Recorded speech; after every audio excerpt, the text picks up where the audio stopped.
It looks like the technology doesn't work, but I know better. Because it's technology, so it has to work. I'm just going to show a less than 1 minute long video clip that really tells the whole story that I'm going to lay out in a little bit more detail as we go on, but really this is the whole thing.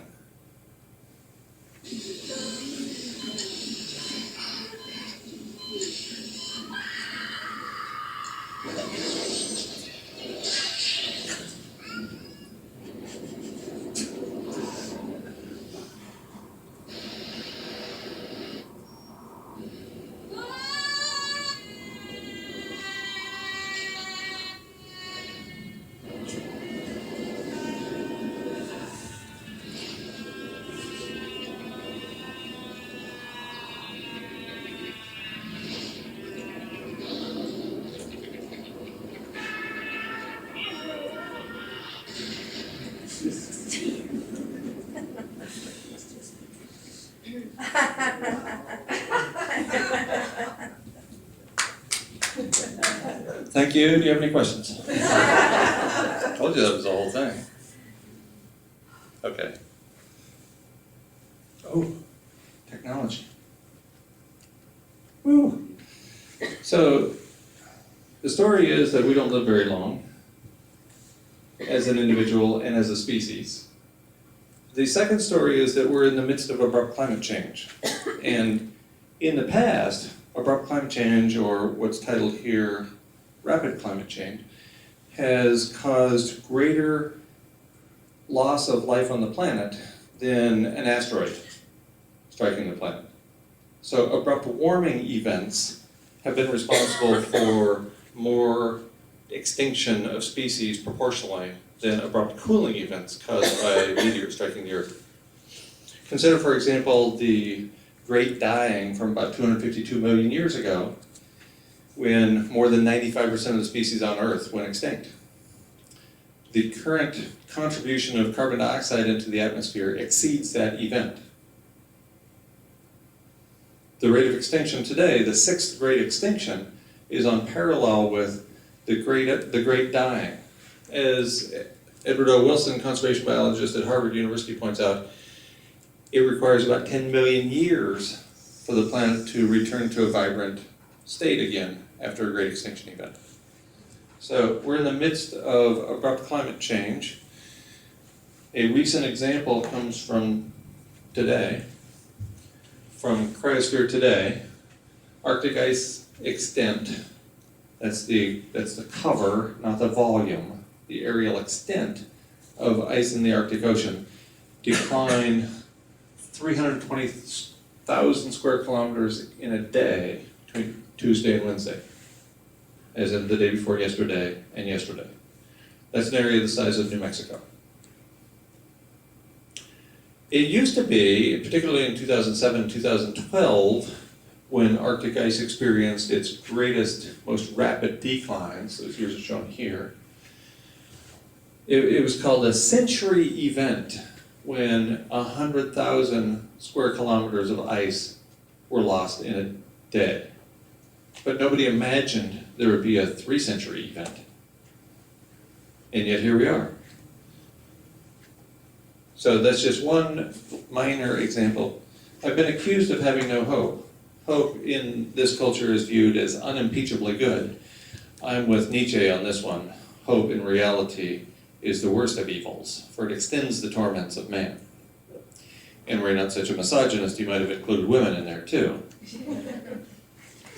Hope, in other words, is hopeless. Hope is wishing for an outcome over which one has no agency. Hope and fear are the twin sides of the same coin, the coin that we can't predict the future with great certainty. So what do? We fear the future without taking agency. We hope for a better outcome. Hope is wishful thinking. I have no hope, and I hope you'll join me. But I have never proposed inaction. I read and hear very, very frequently, almost every day, that I suggest people roll over and die. And I have suggested that about certain people.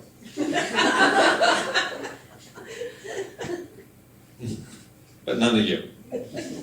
Yeah, we bear them out. I take solace in the words and inspiration in the words of the desert anarchist Edward Abbey, who's from Tucson, Arizona. Action is the antidote to despair. And what better judge of our character as individuals, as societies, than the way we act when the odds are impossible? I mean, anybody can cheer for the best team, right? Anybody can cheer for the almost certain winners. We can cheer and act for the less privileged. So that's what interests me. The story for our species is a lot like the story for us as individuals. Life is short. So we show up humans, the history of humans, but you can't mess with somebody else's cartoon, the whole copyright, intellectual, incredibly litigious society in which we're embedded suggests that we just leave it the way it is. So here we are as a species, we show up, we blink 3 times, it's over. Boy, that was fast, wasn't it? Even if we persist for another 1,000 or 2,000 years, and it's inconceivable to me that would happen, we still won't be here as long, we won't be here 1/7 as long as the typical species of mammal on this planet. So our run as a species looks like it will be really quite short, even using the standards of large mammals for comparison. With respect to climate change, I'm going to talk about losing habitat for our species as a result of abrupt climate change. As Oliver Tickell pointed out in a paper in The Guardian nearly 7 years ago, on a planet 4C hotter, all we can prepare for is extinction. And he's talking about human extinction here. And he's talking about 4C hotter than baseline.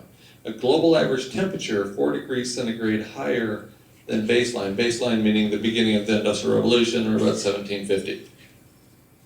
The official number at this point is 0.85. Earth is said to be 0.85 degrees centigrade above average, above the beginning of the Industrial Revolution. And so that's about 1.5 degrees. Sounds like no big deal, unless you have a fever that's 1.5 degrees. So your quote normal body temperature is 98.6 degrees. If you're up over 100 for an extended period of time, that's going to seem like a big deal. You aren't as quick as you used to be. You aren't as adept mentally or physically. You get this low-grade fever and start to wear down after a while. The systems in your body start to break down. That's where we're at now. How quickly could we hit that 4C mark? And this number seems incredibly conservative to me.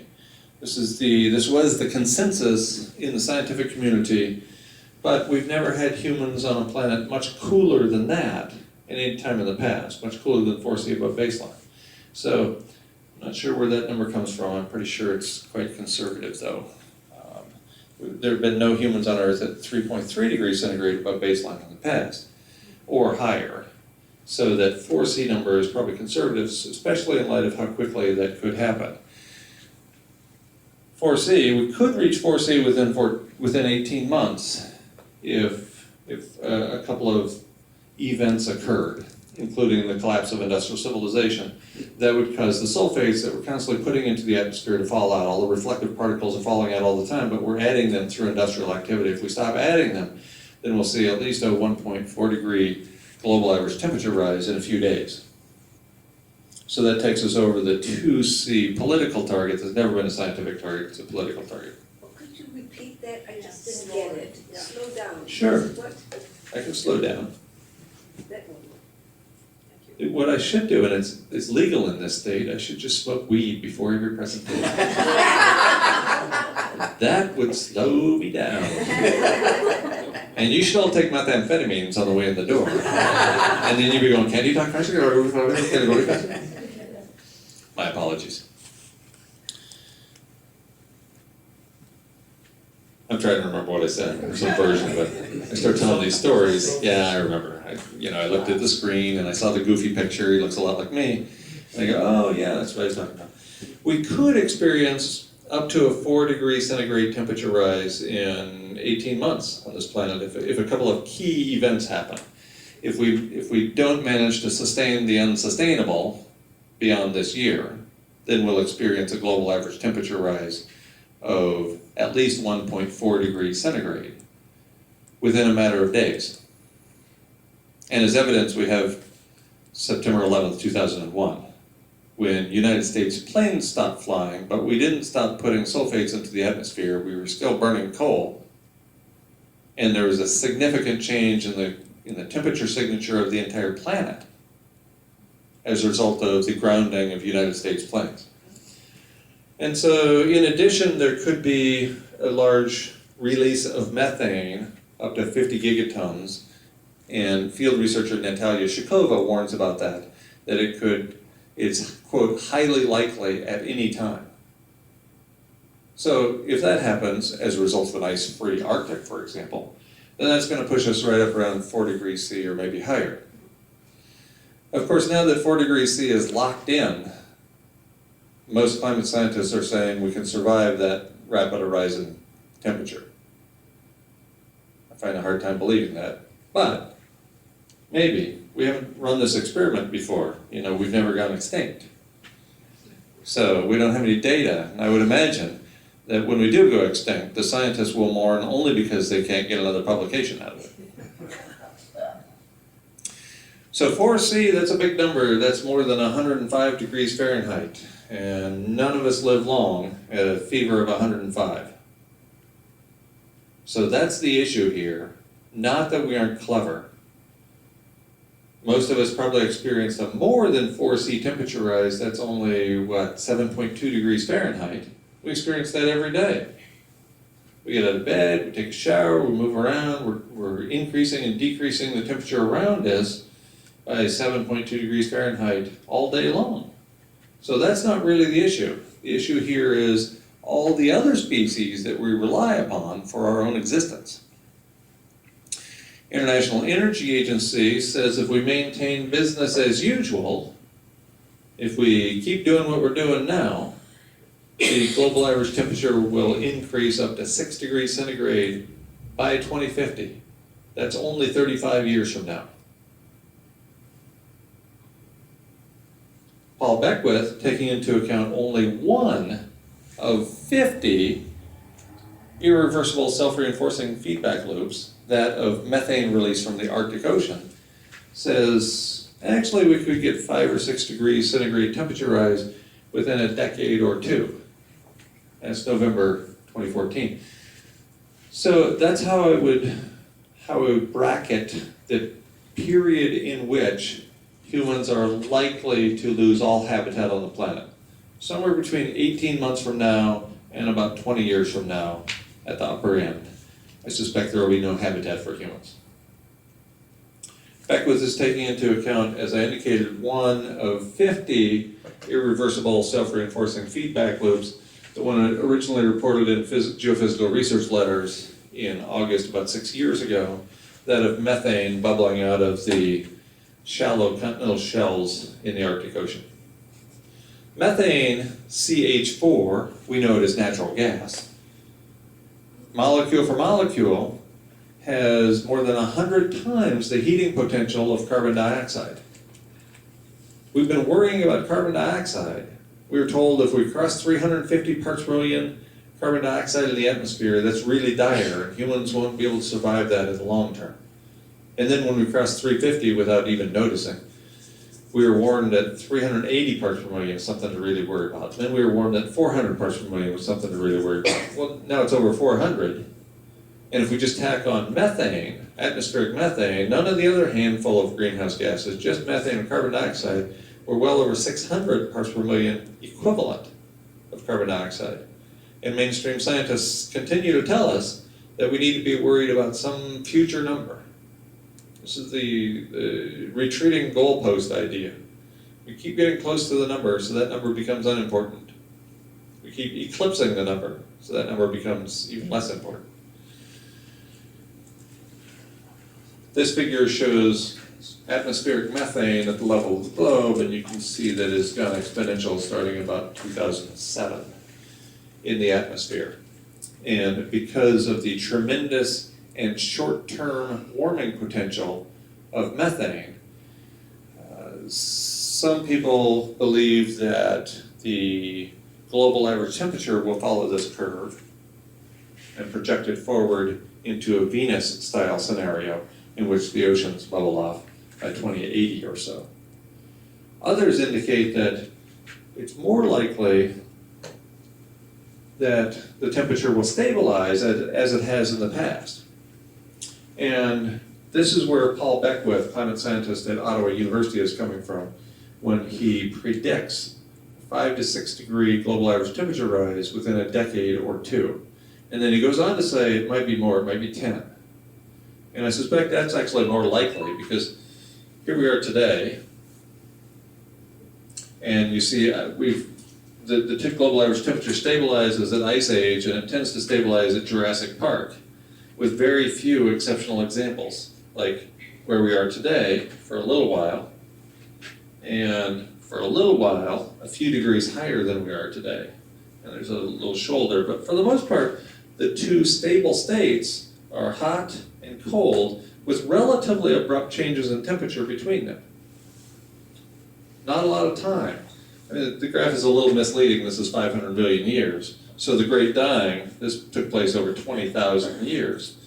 But there was an event 55 million years ago in which the planet experienced a 5 degree centigrade temperature rise in 13 years, according to a paper in one of the premier journals in all of science.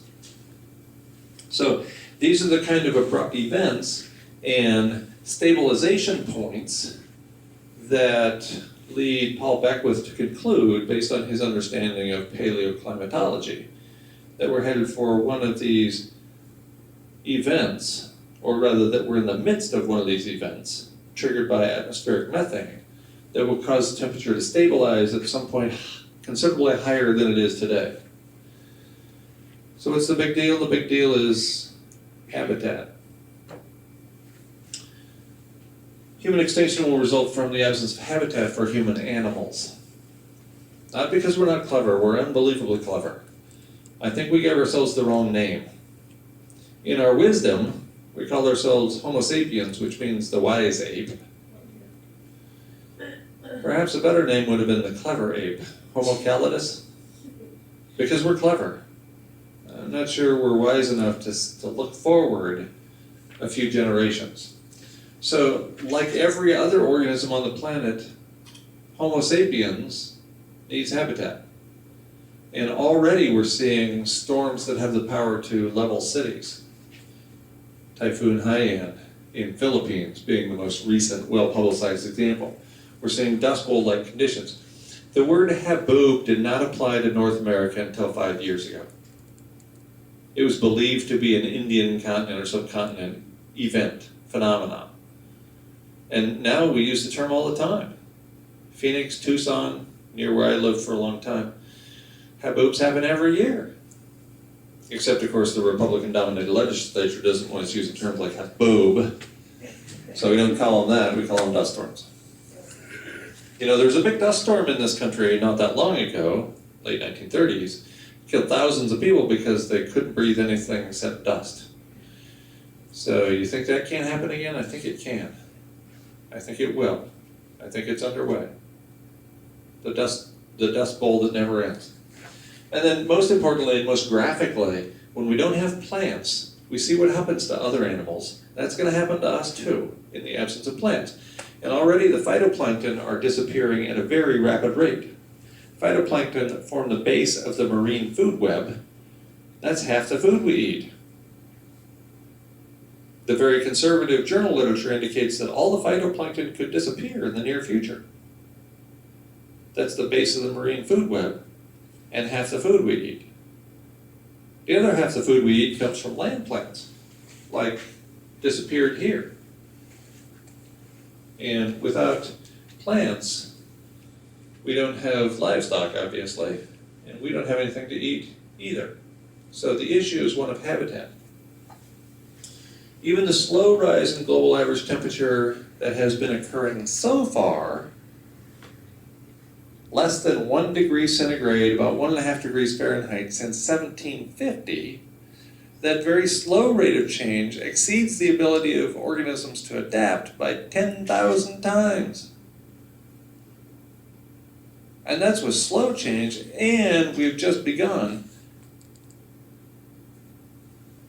on an abrupt event.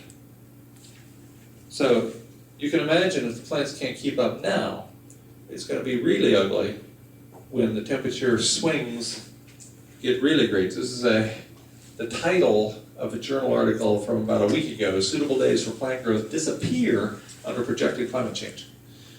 And then in classic conservative academic science language, potential human biotic vulnerability.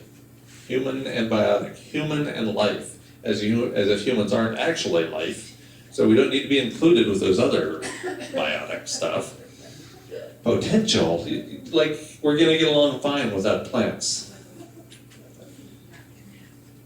Maybe not. We put an expiration date on everything. Except one thing. And everybody asked me to put an expiration date on them. I didn't do this. This is not my expiration date. Mine is sooner. But I don't know when you're going to die. People ask me this all the time: when am I going to die? As if I can tell. Which makes me think we should have had it stamped on our foreheads when we came out in invisible ink so that we couldn't see it in the mirror, but everybody else could. Wouldn't that be awesome? So you meet somebody for the first time: hi, how you doing? Oh, your name's John. Great. How you doing? Oh, Jesus. It's like 10 seconds from now, I gotta get out of here. And they do the same thing with you. If he runs away too, I know we're in real trouble. Darn it anyway. I'm not gonna go further into the science. The science is clear at this point. We're in the midst of abrupt climate change. If you want to know more, I'm going to provide a link to an essay in which I provide all the data you could possibly want and then some. And so instead, I'm going to focus on what we might do. Now we're in the midst of abrupt climate change. What does that mean? How shall we act? The typical response to almost any threat, especially an existential threat, the response that is expressed by Farley Mowat, the writer: we're under some gross misconception that we're a good species going somewhere important, and at the last minute we'll correct our errors and God will smile on us. It's delusion. Not only is it delusion, but the last minute was a long time ago. My whole life, since I was a wee grandchild, I can remember the proverbial clock of environmental doom being set at 3 minutes till midnight. It's still at 3 minutes till midnight. It's 50 years later and the clock hasn't moved. I'm starting to think the clock is broken.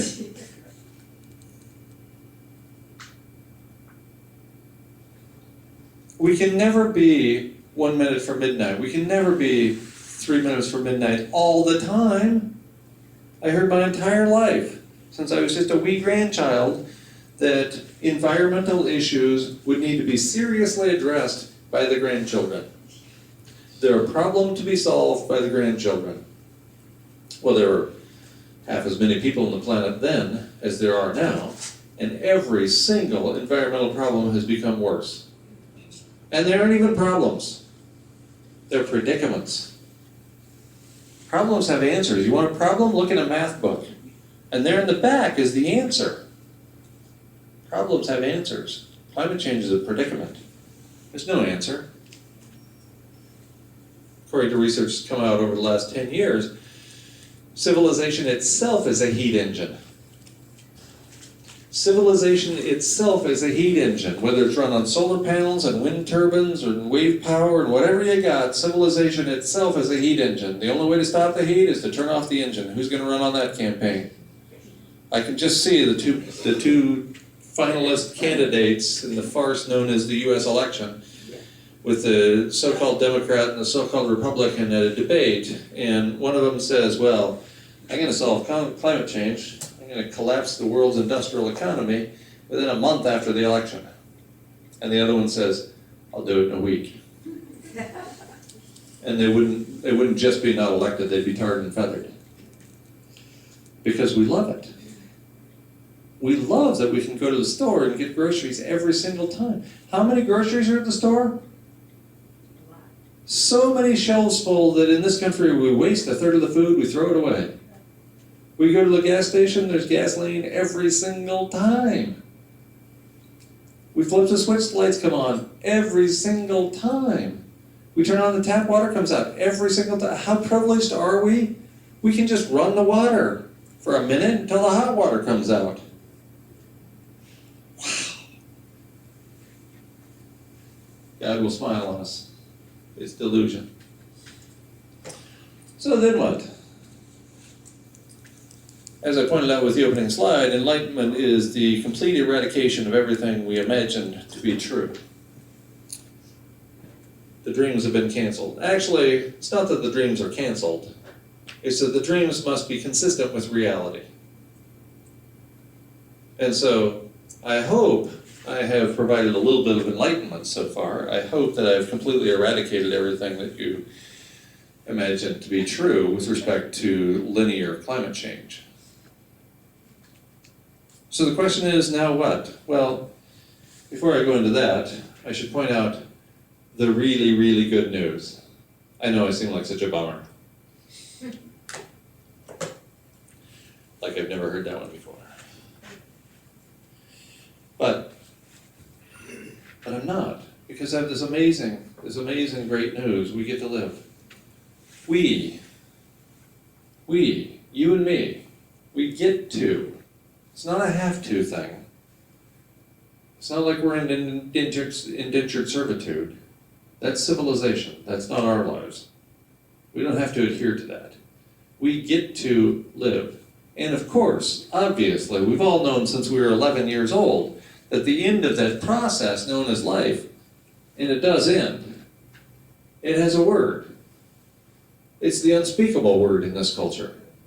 We don't talk about it. But we know it's out there. Since we were 11 years old, we knew that we're going to die. And everybody else was too. And then we forget. We become a good species going somewhere important, and we think if we reverse our errors, God will smile on us. It's delusion. Of course we're going to die. And what that means is we get to live. And really it's against all odds.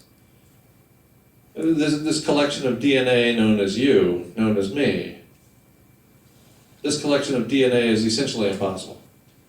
The odds against us happening at any time, ever in the history of this universe, are cosmological. If you were to buy a lottery ticket once a week, just one lottery ticket each week, and you won every week for the next 10 years, 20 years, 50 years, it wouldn't come close to the odds against you being here. Think about that. If I believed in miracles, I think each of us was one. Because it's essentially impossible that we're here, and yet, here we are. Against those odds. Evolutionary biologist Richard Dawkins points out that in the teeth of these stupefying odds, it is you and I who are privileged to be here. Privileged with eyes to see where we are, and brains to wonder why.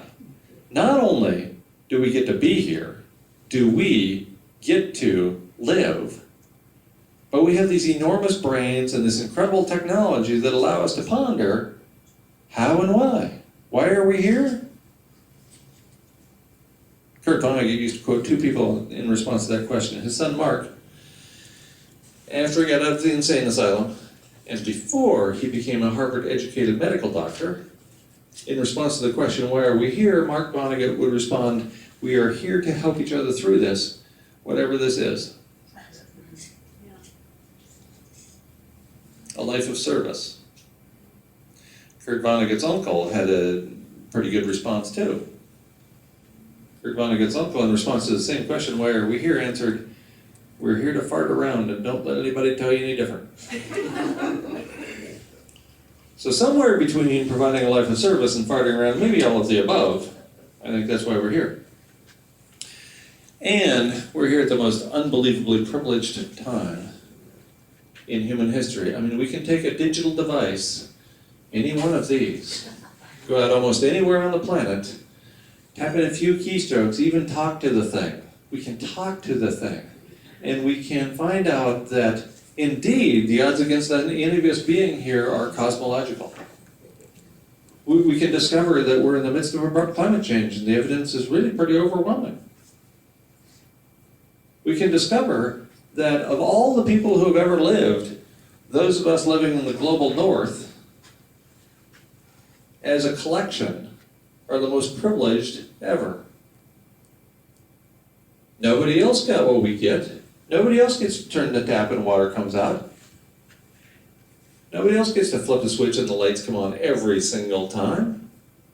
Nobody else has these devices that allow them to go out and ask the question, how uncommon am I? And find out that we're close to being miracles. Maybe even we are ones. And then we can use the same digital device, and in the next minute we can find out that we're a speck on a speck on a speck, and that the universe doesn't really care about us at all. That in the grand scheme of things, we're just one meaningless life, part of one meaningless species, one of millions that came along on one meaningless Earth, and we'll soon go extinct. We're a speck on a worthless little speck, and we're miracles. It's amazing that we're here at all. So we have these large brains that allow us to figure out where we are in the universe, and also to find out the meaning for that. So what that suggests to me is that any meaning we come up with in our lives must be from within. The universe is 13.8 billion years old. That's billion with a B. If the age of the universe is expressed by my wingspan, then our species, Homo sapiens, is represented by the last few cells on the end of my...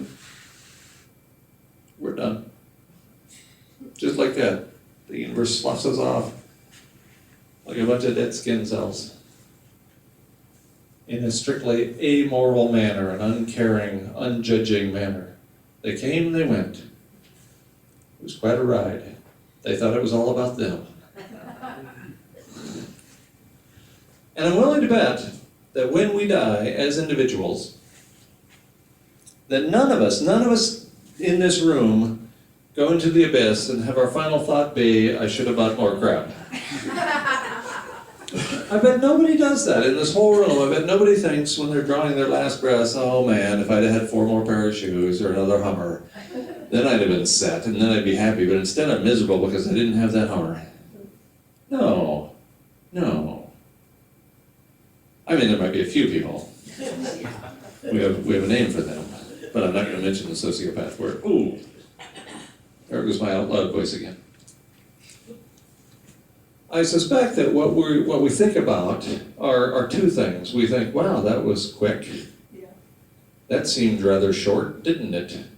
And that I wish I had done things differently. There's a wonderful paper that you can find online called The 5 Regrets of the Dying. And they're all things that we know about, that we expect, right? I wish I'd spent less time at work, less time on the hamster wheel. Wish I'd spent more time with those I love, more time with my family and friends gathered around me and interacting with them and creating joy for their lives and therefore for mine.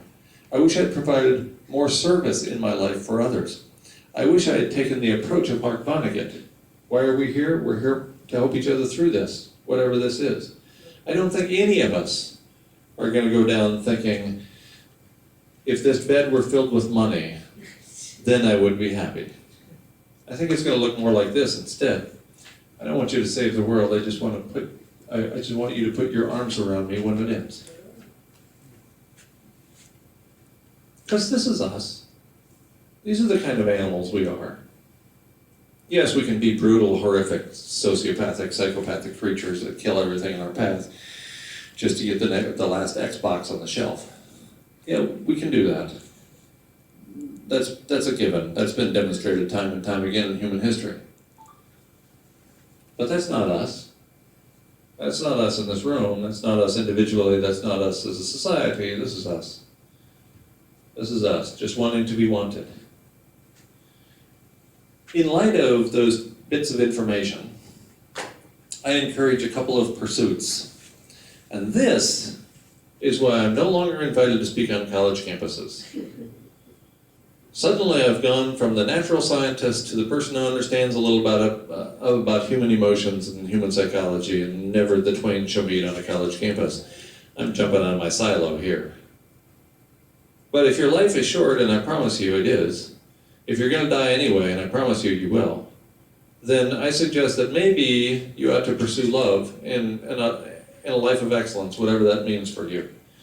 I have a pretty good idea what it means for me. It means going around telling people, reminding people really, that life is short, and providing a little bit of the science to back that up. And that the run of our species, like every other species, is not going to be forever. I don't know what it means for you. Oh, and by the way, for the science part of the show, and for the science in the essay, to which I'll provide a link later, I'm quoting other people. So this whole what if he's wrong thing is really asking the question, what if Paul Beckwith is wrong? What if the paper in the Proceedings of the National Academy of Sciences from October 2013 indicating a 5°C temperature rise in 13 years, what if that's wrong? What if the International Energy Agency's projection for 6°C temperature rise by 2050, what if that's wrong?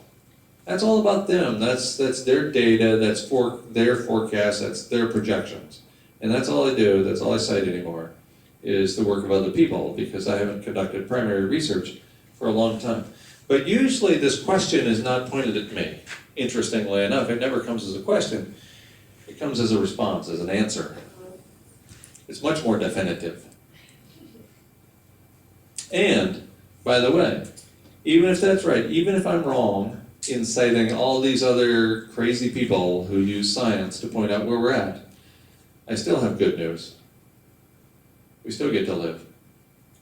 And the end of that, as it is for every organism and for every species, is the same. As if she knew that I needed a little crutch, the world's oldest human being celebrated her 117th birthday just over 2 months ago. And when asked to ponder the first 117 years in her life, she says, it seemed rather short.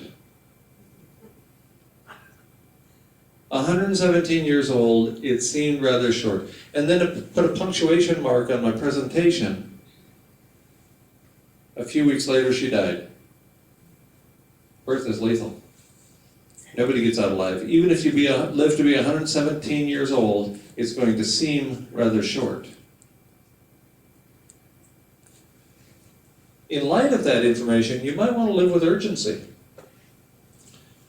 Science can be found here, free, as long as the electricity is on. You can check out the Climate Chaos essay at Nature Bats Last. And for more about how my co-author Carolyn Baker and I think about living with urgency, living with joy, living with love in mind, you can get a copy of Extinction Dialogues. Really, the whole story of the book is in the subtitle, How to Live with Death in Mind. Notice it does not say how to die in a suicide death camp promoted by the leader of the suicide death camp, Guy McPherson, who's an asshole. It doesn't say that, it's not the subtitle. Despite what you see on the interwebs. What to do on a more personal and community level are two things.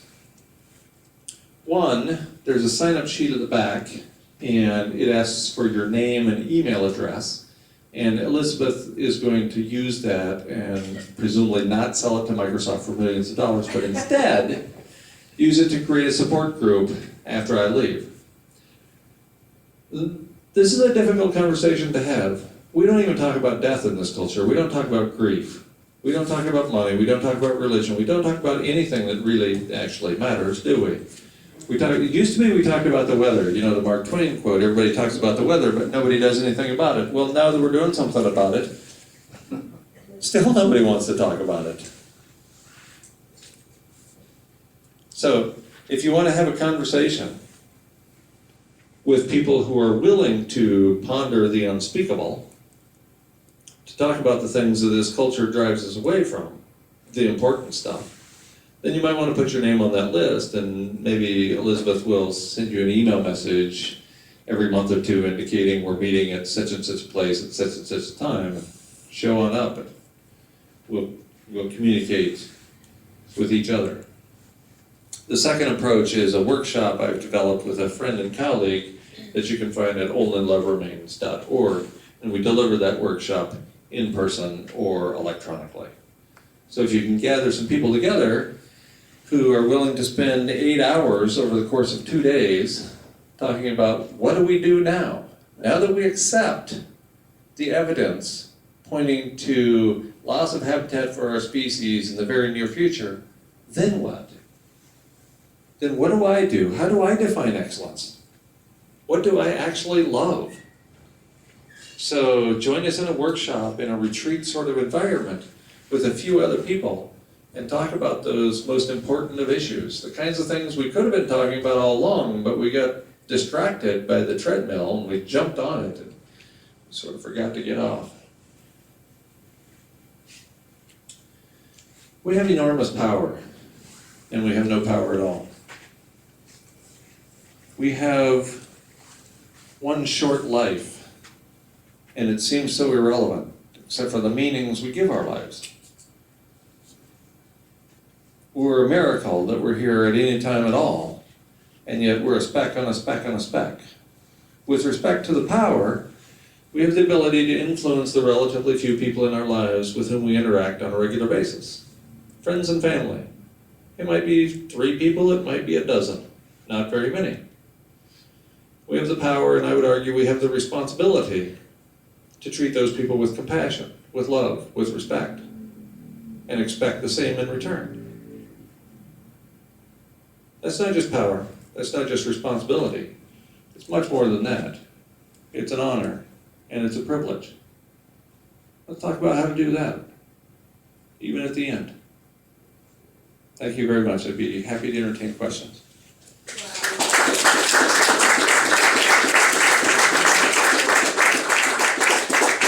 Can you speak into the microphone, please? Sure, I will be happy to. Hold it really close to your mouth. Is this acceptable? Can you hear that? Yes. Okay.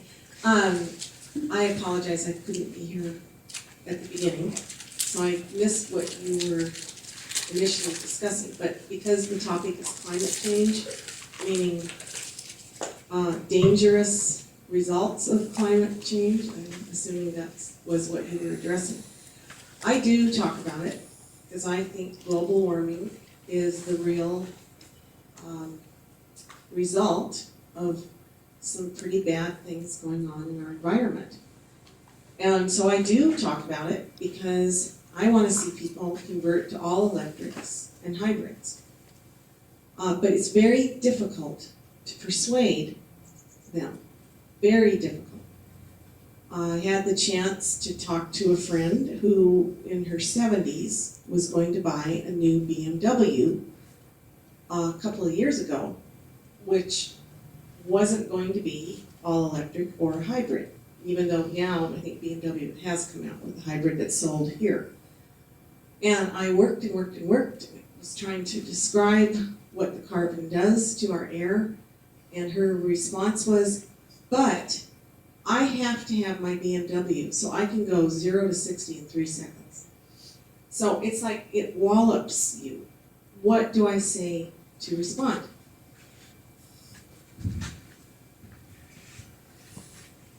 At this point, it doesn't really matter if she goes 0 to 60 in 3 seconds, because carbon dioxide is no longer running the show. We're putting carbon dioxide into the atmosphere faster than we did during the Great Dying Event 252 million years ago. But really, at this point, it's all about methane. The clathrate gun has been fired. Clathrates are chemical cages around methane molecules, and the exponential release of methane from the ocean in the form of those clathrates, the so-called clathrate gun, is what James Hansen worried most about in his 2007 book, Storms of My Grandchildren. Oh, the irony. Looks like 2007 was the year the clathrate gun was fired. So I would suggest to you that what you say to your friend is steeped in compassion and respect. and not much judgment. You might ask a question or two, but civilization is at the root of our predicaments. And I don't see anybody proposing that we give up our cars. We just want to switch to electric cars. Civilization is the heat engine. Whether we have cars or not, but cars are a huge part of the contributor to industrial civilization. As I indicated, it doesn't matter if we use solar panels, wind turbines, and wave power, civilization itself is the heat engine. So if you want to point out that your friend is doing terrible things by not getting the latest shiny object, by not recycling enough, by not conserving water, then I think that your time might be better spent creating moments of joy for those around you rather than harassing your poor friend for mistakes you believe she's making. The mistakes were made a long time ago, and we didn't vote for any of that at one level. But at another level, we sure do like the lights coming on. So when the US military occupies 7 Muslim countries under the current administration, 7 of the 14 we've occupied since 1980, when the current administration signs into law the National Defense Authorization Acts of 2012, 2013, and 2014, we don't even blink an eye. By the way, we no longer have things like rights that we had before NDAA 2012. And nobody blinks an eye. Then at some level we did vote for all that. But very, very, very few people are going to vote for the collapse of industrial civilization. And that's the heat engine. So, I really don't know what to tell you, but I sure did talk about it for a long time. Somebody else? So in the beginning, when you were talking about how, we could have 4 degrees in 18 months, I think you were saying that even if civilization stopped right now, that could cause it because we would stop putting in sulfates. So the very thing that's increasing the long-term effects is also protecting us at the moment. Is that what you meant? Yes, absolutely. Sulfates and other reflective particles serve as an umbrella. So in the stratosphere, they reflect incoming sunlight. So it's this umbrella over the top of us. This was described in a paper by James Hansen and colleagues in December 2011, and they came up with the estimate, if we lose that umbrella, we're going to heat the planet 1.2 plus or minus 0.2 degrees centigrade in a very short period of time. And then subsequent papers have indicated that that paper was far too conservative, with the latest of them indicating that only as little as a 35% reduction in industrial activity, which is essentially the United States or China or the Eurozone. Each of those is almost 35% of the total industrial activity on the planet. As little as 35% reduction would cause a 1 degree centigrade temperature rise in a matter of days. So, Michael Mann, probably the best known academic climate scientist in the world, works at Pennsylvania State University. He was interviewed by Tom Hartman on RT within the last 8 months or so. And when asked what we need to do, what do we do to get this climate chaos under control, Michael Mann, probably the best known climate scientist in the world at this point, or maybe it's James Hansen, but it's close. Michael Mann says, well, first of all, we need to keep burning coal. Wait a minute. The dirtiest of the dirty fossil fuels, we need to keep burning those? And then he goes on to explain that without low quality coal, and he's not talking about clean coal, which is low in sulfates, he's talking about dirty coal, which is high in sulfates. He says, if we stop burning coal, all those sulfates will fall out and the heating will go exponential overnight. He didn't say overnight because it would actually be during the day. But anyway, in a very short period of time. So he said, we need to keep burning coal until we figure out how to sequester carbon dioxide from the atmosphere at scale. This is fantasy. He's suggesting we maintain everything we're doing now that makes things oh so much worse every single day until we come up with something that we haven't thought of yet that will fix the problem. Why do I put every word in quotes anymore? It's weird. So I think that's utter unmitigated disaster. If civilization is a heat engine, let's stop. Yes, stopping civilization will almost certainly cause our extinction in the very near future. But not stopping civilization will cause our extinction in the very near future. If you're damned if you do and damned if you don't, then do. Let's do something on behalf of the other organisms we share the planet with. Let's not kill every single one of them on our way out the door. Currently, we drive to extinction 150 to 200 species a day, every day. What underlies that? Civilization. Let's stop. We've triggered events that make the climate system beyond our control. I would argue that it was never under our control. So let's stop messing with it. Let's show a little compassion, a little character that goes beyond how we treat other human beings and to non-human species as well. We didn't get an expiration date, but we've known for a long time we were going to die. So let's show a little decent behavior on the way out the door. You're quoting about 100-fold times that methane's extinction coefficient is about 100 times that of carbon dioxide. And I've read multiple times in the literature it's about 20 times. So that's a credibility thing.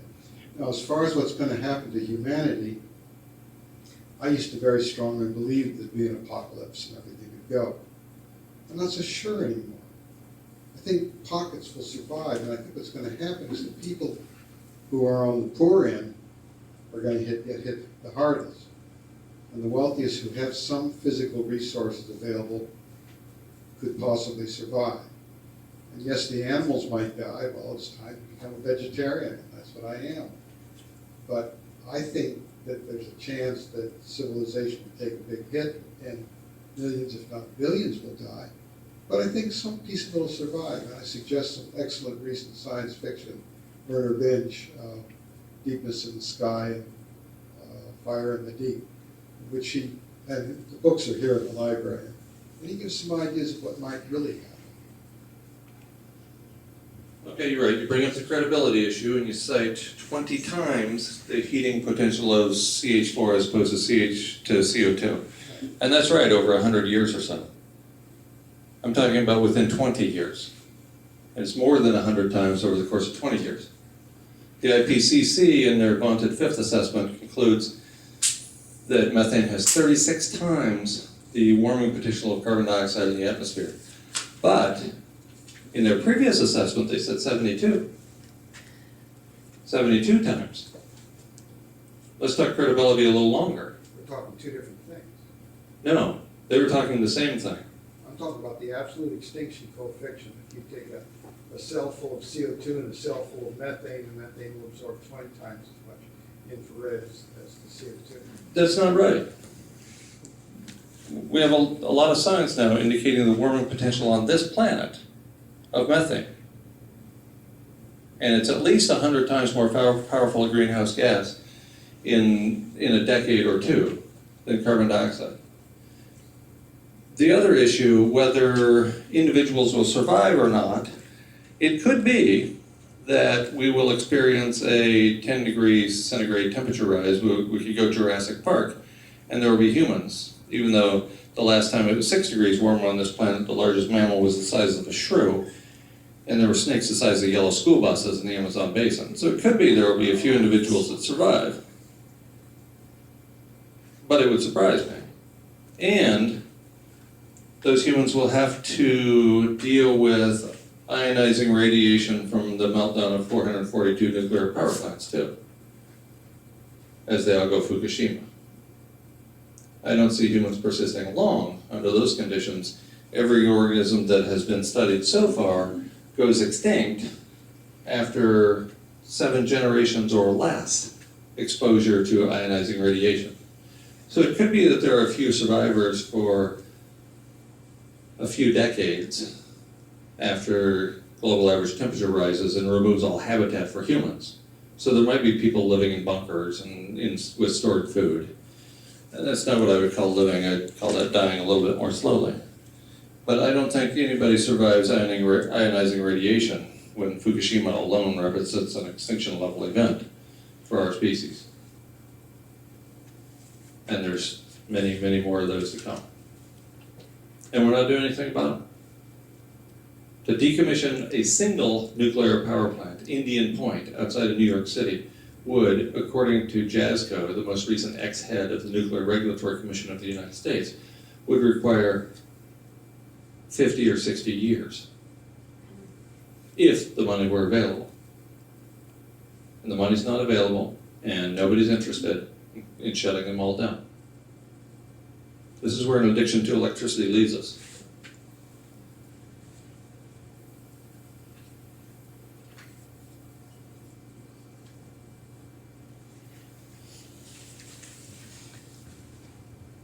Can you say something about geoengineering, sort of a medical model where you treat the symptoms, ignore the underlying problem, and perhaps improve the symptoms and create new problems? Sure, geoengineering has actually been addressed in the literature a little bit. It's what Truthout calls fantasy technology in response to the Intergovernmental Panel on Climate Change's fifth assessment, which points out that global warming is irreversible in the absence of massive geoengineering of the atmosphere's chemistry. That's a quote. So the IPCC, one of the most conservative bodies on the planet, is pointing out that global warming is irreversible in the absence of what Truthout calls fantasy technology. And with good reason, because all these papers indicate that geoengineering is a prescription for furthering the disaster.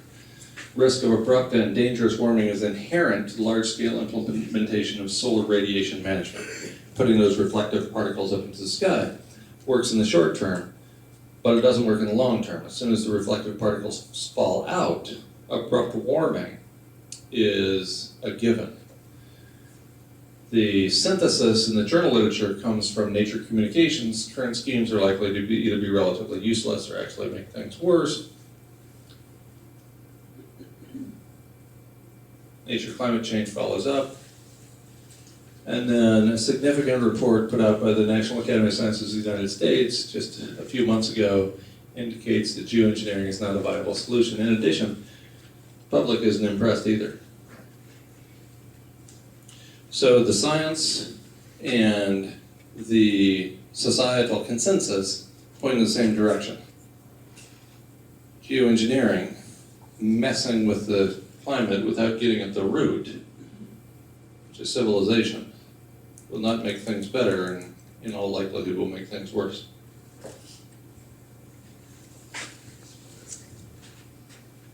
On the flyer that the library handed out for your presentation, it said that all this data had changed your life view. I'd love for you to talk about that. Whew. Get kind of personal, aren't we? You put it on the papers. Already the finger pointing begins. We haven't even met. I'm sorry. No, that's fine. I was editing a book in 2002 with a colleague, and the book was on climate change. And it came out in 2003, and I don't remember the title.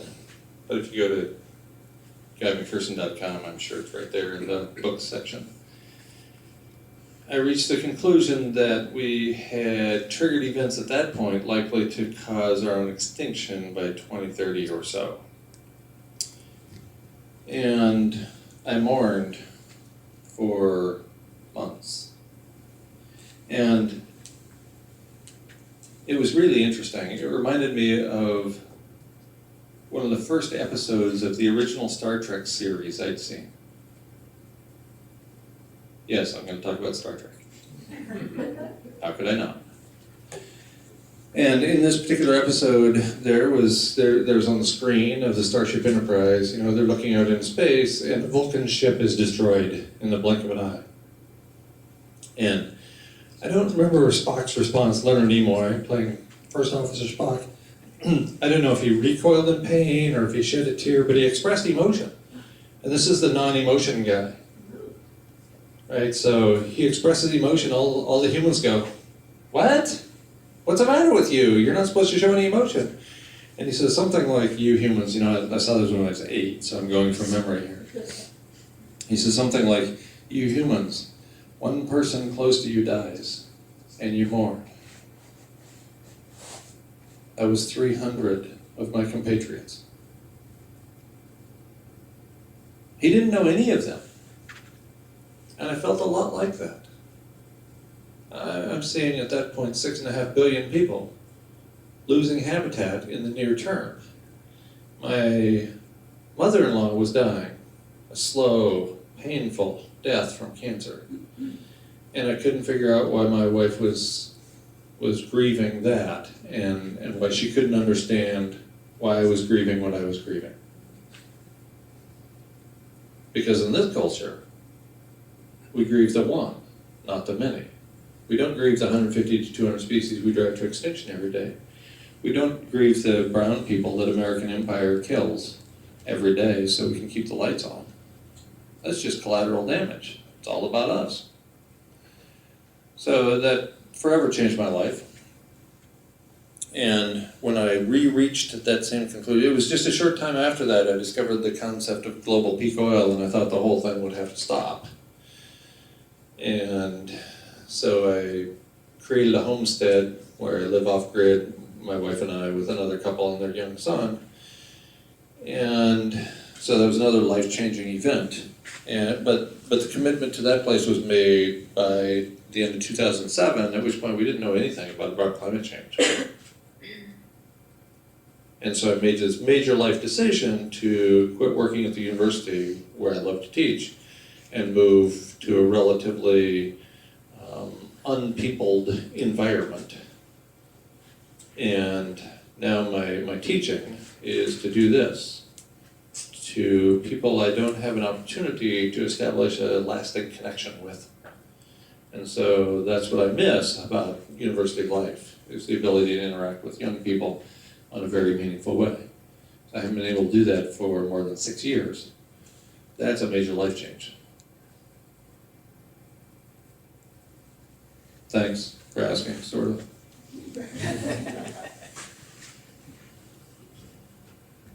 I have a question, and correct me if I'm wrong to begin with. And I apologize if you've already addressed it in the beginning of your lecture. But there is a feeling, especially in Southern California, Los Angeles and San Diego counties, probably Orange County also, that the ozone has been erased by jet travel. Do you know anything about this? And if so, can anything be done with the new aircraft to prevent further problems? I know nothing about that. See how fast that was? Sometimes I can say nothing in a short period of time. Sometimes it takes me a really long time to say nothing. I really don't know anything about the relationship between contrails and ozone. Ozone itself is a significant greenhouse gas, a major greenhouse gas, that we largely ignore. So it's one of those handful of greenhouse gases beyond carbon dioxide that is ignored in all the major assessments, including the one from the International Energy Agency pointing towards a 6 degrees temperature rise by 2050 with business as usual. You were mentioning, A little closer. you were mentioning about the possibility of a runaway greenhouse effect, and I read previously that that could take like 1,000 years. That was like long after we're gone, but you were alluding to something even much quicker timescale for that. Yes, Sam Carana, who at the time worked with the Arctic Methane Emergency Group, did an analysis in, I think, late 2013, I think November 2013, indicating a runaway effect as a result of methane in the atmosphere. And so he was pointing towards a Venus-style outcome with the oceans boiling off by 2080 or so. More than 10 degrees centigrade temperature rise by 2040. So, we'll never know if that actually happens. A paper in the Astrophysical Journal from about 2 years ago indicated for the first time where Earth lies with respect to the habitable zone for a sun like ours. For a sun that has a certain set of characteristics, it turns out we're not in the middle of the habitable zone as we believed for all of history. Instead, we're at the very inner edge of the habitable zone. We're within 1% of being out of the habitable zone. So Carana is indicating that a minor change in atmospheric chemistry could push us out of the habitable zone. Well, we haven't made a minor change in atmospheric chemistry on this planet, have we? We've made a major change. Carbon dioxide has increased more than 40% since the beginning of the Industrial Revolution. Methane has increased more than 240% since the beginning of the Industrial Revolution. So it could be that we've put so many blankets on the planet, and that's basically what greenhouse gases are, is allowing us to trap the heat and hold it in better. So it's like putting blankets on your bed. So it could be we put so many blankets on the bed that is Earth that the heat can't escape, and then we'll go Venus boat. We'll never know that. I'd like to believe that those negative feedbacks that we know so little about will kick in at about 22 degrees centigrade and ultimately allow the temperature to decline again after a few million years. Have you read James Lovelock? He has the idea that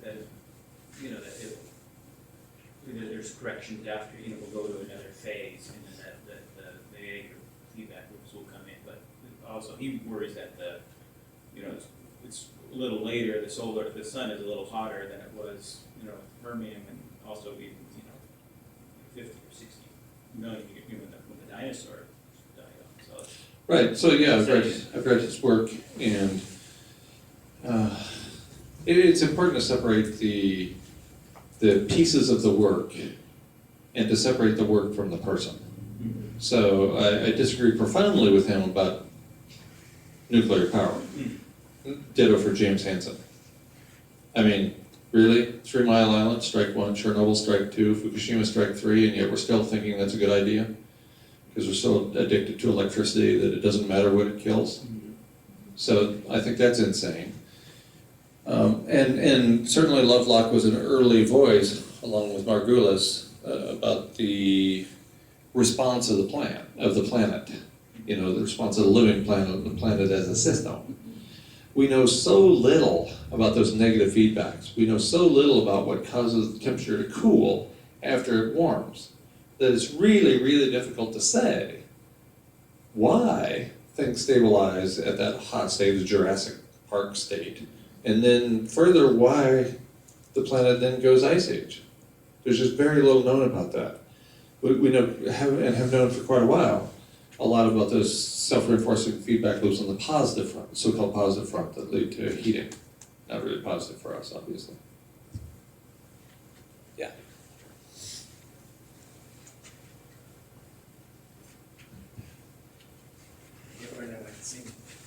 Thanks for speaking with us today. I wonder if I can ask 2 quick ones. One is if you have anything to say on fluctuations with the sun. I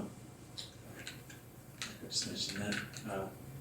The difference between the sun now and the sun back then, and also the fact that folks are seeing changes on Saturn, for instance, and other planets that might be due to changes in the sun's output, electromagnetic, magnetic, or solar, or heat. And also, if you could speak on if there is any similarities or differences between, I'll have to check out your book, obviously, but between that and kind of a hospice approach, if you've thought of that, or if there are any similarities or differences between what you have in there and what a hospice does to people who are dying.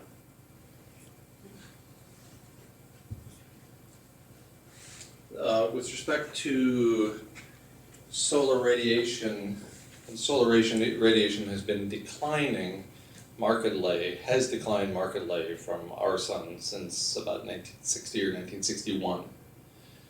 And heating is occurring at an accelerating rate on Earth. I commonly hear that other planets are warming up. I've seen no data to support that idea. So I would encourage you to send me that information. All my contact information is at guymcpherson.com. So, and I keep asking for that when I hear about it, and it hasn't come in yet. In terms of hospice, I think that's not really a bad analogy. But contrary to the hospice analogy, I don't promote just making individuals comfortable and doing nothing. We're already pretty damn comfortable. We're already pretty much doing nothing with respect to environmental issues. And we do some things, like we recycle. We wish Elon Musk would build a decent car so that we can drive around with the solar power panels powering us. But recycling is like an apology after a punch in the face. You know, we punch the planet in the face time and time again, and then we recycle so we feel better. And if I punch you in the face, it's not okay, even if I apologize. So I promote action, and not just because it's an antidote to despair, action in a specific direction, and for me that means terminating civilization. Because I don't think it's all about us. I don't think it's ever been about us. And if we have Chinook salmon next week, next month, next year, then we might have Chinook salmon in 10 years and in 20 years. But if we drive Chinook salmon to extinction next week or next month or next year, we will never have Chinook salmon again. Forever is a long time, especially toward the end. So let's keep the seeds for the future.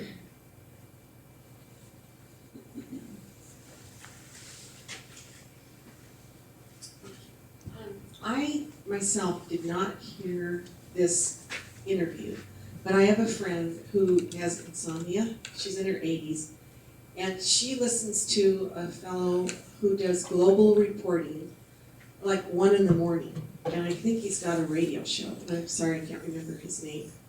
But he actually uncovered the fallout from a serious problem that occurred in Japan that caused all the fish swimming in the Atlantic to be basically poisonous. So it may be related to a nuclear problem that happened in Japan. But anyway, the Japanese government had covered it up because they didn't want anyone to know about the dangers, which was highly unethical. And so there was all this dangerous stuff going on because people anywhere from any country were in the waters fishing and then selling that fish to people to eat or having anyone else eat it. You know, it was very, very lethal to the body and could have caused cancer. So have you heard anything about this yourself? No. Are you talking about Coast to Coast Radio by chance? Does that ring a bell? I'll have to call her and find out the Okay. name. Well, I haven't heard anything about this, but the thought that a government of the world would withhold information from its people is hardly a new idea. And I suspect it happens every day in this country. I think there's an enormous number of things we aren't being told. Like, you think the Obama administration doesn't know what I've told you tonight? I don't know about you, but my computer turns itself on and off all the time. Time for one more quick question, and then I want Elizabeth to wrap up. Could you talk about the half-life or how long the methane lasts versus the CO2? My understanding is CO2 is much worse because it lasts at least hundreds of years in the atmosphere, whereas methane's maybe 10, 20 years. Is there any hope that we might squeeze through methane, go really up, and not all at once and get through it? There's that H word. Is there any hope? The half-life of methane is very short, less than a decade. In contrast, the warming associated with current levels of carbon dioxide in the atmosphere will persist for at least 1,000 years. So we have locked in 6 degrees C based on carbon dioxide in the atmosphere alone. That's a done deal. It's going to take a while. We've locked in 80-foot sea level rise based on carbon dioxide in the atmosphere 6 years ago, in fact, when it was 385 parts per million. So all that's a done deal. Yes, the half-life of methane is relatively short, but we keep putting it up there so that it's gone exponential in the atmosphere. It decomposes, by the way, into a compound you might be familiar with, carbon dioxide. Oh, the hits keep coming, and water. So it decomposes into carbon dioxide and water, which isn't really a great situation, but it's better than methane, at least in the short term. But we keep adding more as a result not only of industrial agriculture and burning and leaks from natural gas and so on, but also because of now, quote, natural events that are causing the methane to come out from all over the planet. Thank you so much, Guy. We really appreciate you coming tonight and really enjoyed your presentation. And also thank you very much to the library for hosting.